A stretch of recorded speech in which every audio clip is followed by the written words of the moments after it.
Salut à vous les juristes, c'est Matt DEH et bienvenue sur Vulgadroit. Aujourd'hui je vous propose un nouveau format, style liste, top, appelez ça comme vous voulez. Le but n'est pas de rentrer dans le détail de chaque affaire, mais juste d'aller à l'essentiel. Vous êtes prêts? Commençons.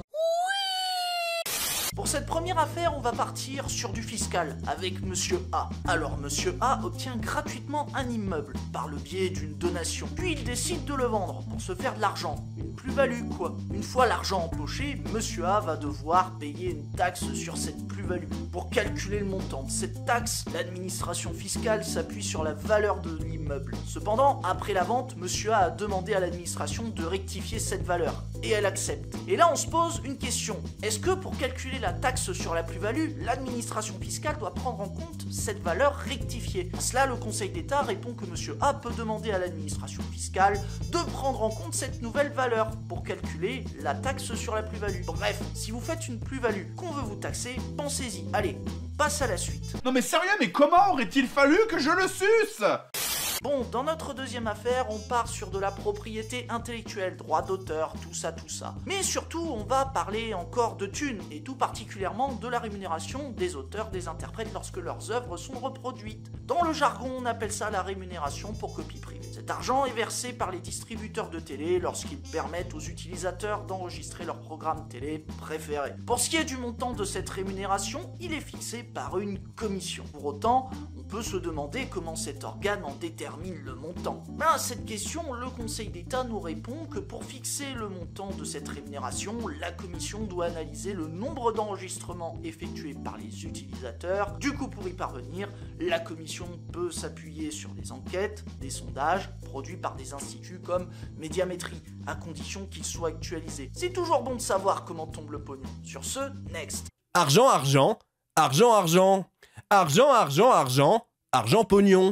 Ah, l'administration, toujours une joie de se pointer en mairie et faire les démarches avec les horaires qui vont bien. Mais maintenant, ça commence à se perdre avec les démarches en ligne. Mais est-ce qu'on est obligé actuellement de saisir l'administration sur Internet? Alors, dans notre troisième affaire, et pour répondre à cette question, le Conseil d'État considère que les usagers peuvent saisir l'administration par voie électronique. Mais ce n'est pas une obligation, ce n'est qu'une possibilité. Bah ouais, sinon ça créerait une inégalité entre les usagers qui ont Internet et ceux qui ne l'ont pas.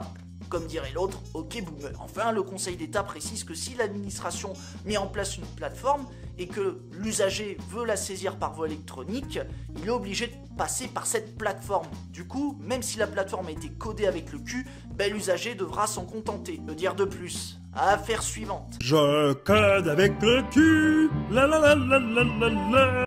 Pour notre quatrième affaire, on va parler d'un procès concernant un réfugié. Vous savez, cet étranger qui fuit son pays d'origine, notamment parce qu'il est persécuté. Et malheureusement, ce réfugié s'est vu refuser sa demande d'asile. En gros, on veut pas l'accueillir, quoi. Du coup, il conteste son refus en déposant un recours devant la Cour nationale du droit d'asile. Et pour financer les frais de son procès, le réfugié réclame l'aide juridictionnelle. Et on lui désigne un avocat. De plus, en obtenant cette aide, son avocat aura un délai supplémentaire pour déposer le recours. Cependant, que se passe-t-il si l'avocat est informé de sa désignation et qu'il ne peut pas déposer le recours dans les délais? Le Conseil d'État estime qu'en principe, le recours devrait être rejeté parce qu'il n'a pas été déposé dans les délais. Toutefois, le Conseil d'État est clément et affirme que le recours peut être déposé au-delà des délais, si l'avocat a été informé de sa désignation et qu'il lui était impossible de le déposer dans les temps. En résumé, le recours est recevable et la Cour nationale du droit d'asile ne peut pas le rejeter avant d'analyser le fond de l'affaire. Grossièrement, entendre la cause du réfugié si vous préférez. Bref, il n'a plus qu'à croiser les doigts pour que ça passe. Et on va en finir. Enfin, on arrive à la dernière affaire. Et on va vous parler encore d'étrangers, oui encore, mais ça va être rapide. Prenez un étranger qui a obtenu la qualité de réfugié grâce à son conjoint et qui décide de divorcer. Est-ce que l'étranger perd son statut? Bonne question. À cela, le Conseil d'État nous répond que le divorce constitue un changement de situation qu'il faut prendre en compte pour décider si oui ou non l'étranger perd son statut de réfugié. Après, le seul fait que l'étranger divorce ne suffit pas à justifier son expulsion vers le pays d'origine. Il faut vérifier si les craintes personnelles et actuelles de retourner dans le pays sont justifiées. Bon, en l'espèce, il n'y avait aucun problème à renvoyer l'étranger en Russie, chez Poutine.